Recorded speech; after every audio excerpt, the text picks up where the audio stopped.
নমস্কার বন্ধুরা, তাপসী পরিবারে সবাইকে অনেক অনেক ধন্যবাদ জানাই।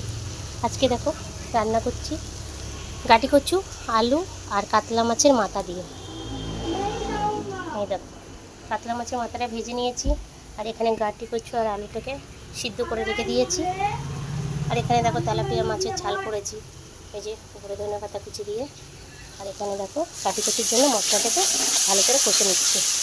পেঁয়াজ বাটা, আদা বাটা, রসুন বাটা, জিরে বাটা, লঙ্কার গুঁড়ো, কাশ্মীরি লঙ্কার গুঁড়ো 1 চামচ, ঝাল লঙ্কার গুঁড়ো 1 চামচ দিয়ে ভালো করে মশলাটাকে কষে নেব।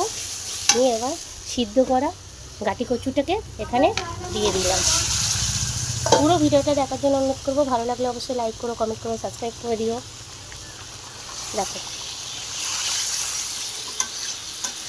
এই দেখো সুন্দর কালার এসছে। দেখো কাঁচা লঙ্কা দিয়েছি, তাও এই যে কাশ্মীরি লঙ্কা দিয়েছি, এর জন্য কালারটা এত সুন্দর এসছে। দেখো গাটি কচু আর মশলা আর আলু একসাথে কি সুন্দর মিশে গেছে। চলো এবার একটু পরিমাণ মতো জল দিয়ে দেবো।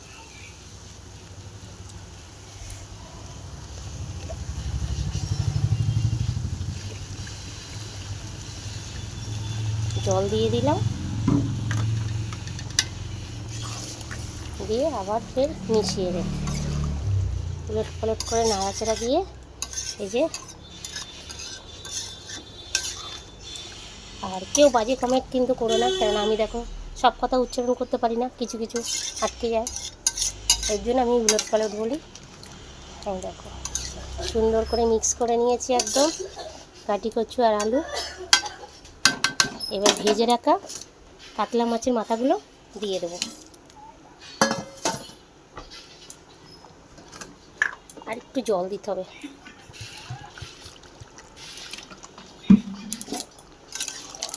দেখো সুন্দর গাটি কচু দিয়ে আর মাছের মাথা দিয়ে তরকারিটা আমার রেডি হয়ে গেছে। যেসব দাদারা, দিদিরা, ভাইয়েরা, বোনেরা আমার ভিডিও দেখছো, লাইক করছো, তাদের অনেক অনেক ধন্যবাদ জানাই। আর সবাইকে একটাই কথা বলবো, ভালো লাগলে অবশ্যই লাইক করো, কমেন্ট করো, সাবস্ক্রাইব করে দিও। আর আমার দেখতেই তো পাচ্ছ কুড়ে ঘর কেন বলেছি, দেখলেই বুঝতে পারবে। আর এখন দেখো 3টের বেশি বাজে, 3:15 হয়ে গেছে। আমার কি ভাগ্য, আমার মতন সুখী যেন কেউ না হয়। আমি কাজের থেকে বাড়ি এসে এই রান্না করছি। এই দেখো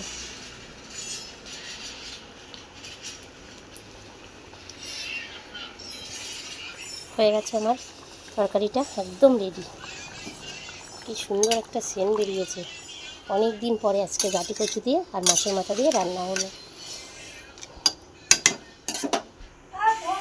নমস্কার বন্ধুরা, তাপসী পরিবারে সবাইকে অনেক অনেক ধন্যবাদ জানাই। আজকে দেখো রান্না করছি গাটি কচু, আলু আর কাতলা মাছের মাথা দিয়ে। এই দেখো কাতলা মাছের মাথাটা ভেজে নিয়েছি, আর এখানে গাটি কচু আর আলুটাকে সিদ্ধ করে রেখে দিয়েছি। আর এখানে দেখো তেলাপিয়া মাছের ঝাল করেছি, এই যে উপরে ধনে পাতা কুচি দিয়ে।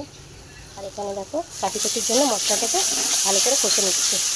পেঁয়াজ বাটা, আদা বাটা, রসুন বাটা, জিরে বাটা, লঙ্কার গুঁড়ো, কাশ্মীরি লঙ্কার গুঁড়ো 1 চামচ, ঝাল লঙ্কার গুঁড়ো 1 চামচ দিয়ে ভালো করে মশলাটাকে কষে নেব। নিয়ে এবার সিদ্ধ করা গাটি কচুটাকে এখানে দিয়ে দিলাম।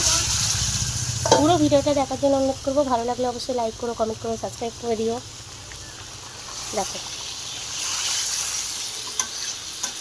এই দেখো সুন্দর কালার এসছে। দেখো কাঁচা লঙ্কা দিয়েছি, তাও এই যে কাশ্মীরি লঙ্কা দিয়েছি, এর জন্য কালারটা এত সুন্দর এসছে। দেখো গাটি কচু আর মশলা আর আলু একসাথে কি সুন্দর মিশে গেছে। চলো এবার একটু পরিমাণ মতো জল দিয়ে দেবো।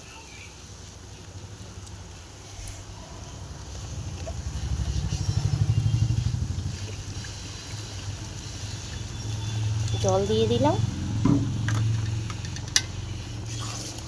দিয়ে আবার ফের মিশিয়ে দেব। উলট পালট করে নাড়াচাড়া দিয়ে এই যে। আর কেউ বাজে কমেন্ট কিন্তু করো না, কারণ আমি দেখো সব কথা উচ্চারণ করতে পারি না, কিছু কিছু আটকে যায়, এর জন্য আমি উলট পালট বলি। এই দেখো সুন্দর করে মিক্স করে নিয়েছি একদম গাটি কচু আর আলু। এবার ভেজে রাখা কাতলা মাছের মাথাগুলো দিয়ে দেবো। আর একটু জল দিতে হবে।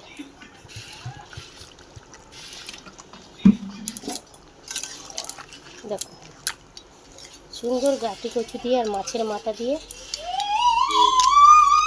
তরকারিটা আমার রেডি হয়ে গেছে। যেসব দাদারা, দিদিরা, ভাইয়েরা, বোনেরা আমার ভিডিও দেখছো, লাইক করছো, তাদের অনেক অনেক ধন্যবাদ জানাই। আর সবাইকে একটাই কথা বলবো, ভালো লাগলে অবশ্যই লাইক করো, কমেন্ট করো, সাবস্ক্রাইব করে দিও। আর আমার দেখতেই তো পাচ্ছ কুড়ে ঘর কেন বলেছি, দেখলেই বুঝতে পারবে। আর এখন দেখো 3টের বেশি বাজে, 3টে 15 হয়ে গেছে। আমার কি ভাগ্য, আমার মতন সুখী যেন কেউ না হয়। আমি কাজের থেকে বাড়ি এসে এই রান্না করছি। এই দেখো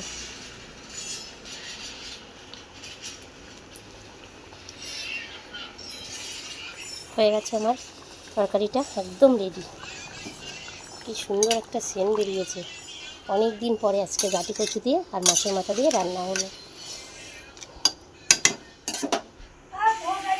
নমস্কার বন্ধুরা, তাপসী কুড়ে ঘরে সবাইকে অনেক অনেক ধন্যবাদ জানাই। তো আজকে দুপুরবেলা আমাদের তেলাপিয়া মাছের ঝাল করবো। পুরো ভিডিওটা দেখার জন্য অনুরোধ করবো। আর ভালো লাগলে অবশ্যই লাইক করো, কমেন্ট করো, সাবস্ক্রাইব করে দেবো। তো এখানে মাছটাকে ভেজে নিয়েছি। আর এখানে কড়াইতে তেল গরম হয়ে গেছে। মাছ ভাজার তেলটাই আমি এখানে সাদা জিরে ফোড়ন দিয়ে দিয়েছি। আর এখানে বেটে রেখেছি দেখো পেঁয়াজ, আদা, জিরে আর রসুন একসাথে বেটে রেখেছি। চলো, তেলটা গরম হয়ে গেছে, বেটে রাখা মশলাটাকে দিয়ে দেবো।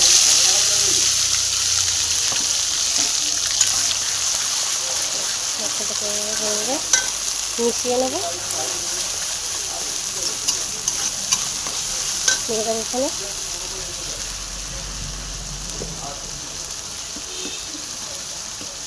পরিমাণ মতো লবণ দিয়ে দিলাম, 1 চামচ হলুদ গুঁড়ো,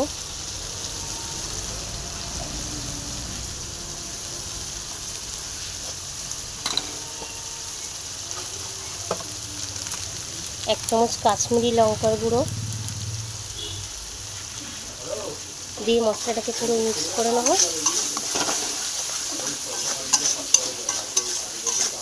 খুব সুন্দর একটা গন্ধ খেয়েছে। মশলাটাকে আমার কষানো হয়ে গেছে। এবার পরিমাণ মতো কম জল দেব। জল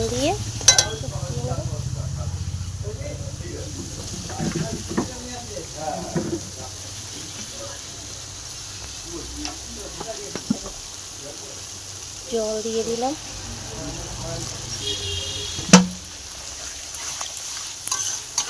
পুরো মশলাটাকে মিশিয়ে নিয়েছি।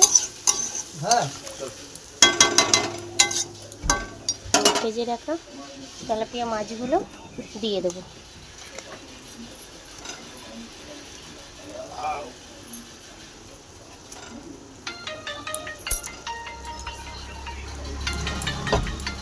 হ্যাঁ বলো। একটা একটা করে মাছগুলো মশলায় উল্টে দিয়ে দেবো। তবে মাছটায় মশলাগুলো সব এক হয়ে যাবে।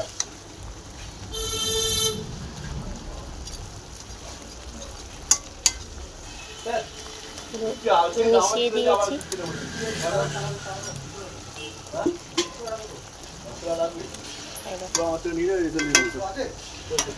পুরো তেলাপিয়া মাছের ঝাল একদম রেডি হয়ে গেছে। এবার আমি নামানোর আগে ওপরে একটু শুধু ধনেপাতা কুচিয়ে দিই।